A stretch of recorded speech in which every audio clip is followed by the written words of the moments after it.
Madam तुम्ही खास चंद्रपुरातलेच आहे का प्रॉपर? हो मॅडम, मी प्रॉपर चंद्रपुरातीलच आहे. मग तुम्ही इथल्या कडक उन्हाविषयी काही सांगू शकाल का?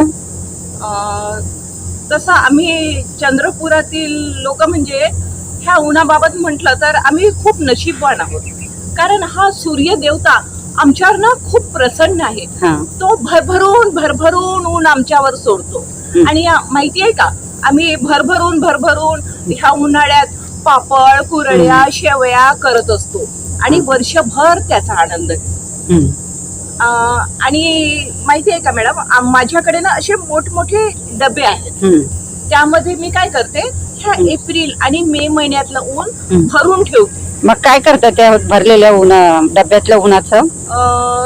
त्या उन्हाचा फायदा मी असं घेते की हिवाळ्यामध्ये आणि पावसाळ्यामध्ये त्या डब्यातलं थोडं ऊन काढते आणि सकाळी उपाशी पोटी उठल्याबरोबर ते थोडं ऊन मी खात असते. त्याचा फायदा मला असा होतो की त्याद्वारे ना मला डी विटॅमिन मिळते. अच्छा. हा. आणि ह्या कडक उन्हाळ्यामध्ये जसं पापड पहा कडक असं वाळल्या जातं आणि ते वर्षभर सुरक्षित राहतं. तसंच मी पण ना ह्या कडक उन्हाळ्यामध्ये 2-3 तास फिरत असते. आणि पापडासारखीच पण मी पण आहे, पातळ. आणि वर्षभर मी तंदुरुस्त असते बघा. हाच आम्हाला ना चंद्रपूर वासियांना ह्या उन्हाचा खूप फायदा होतो. अच्छा.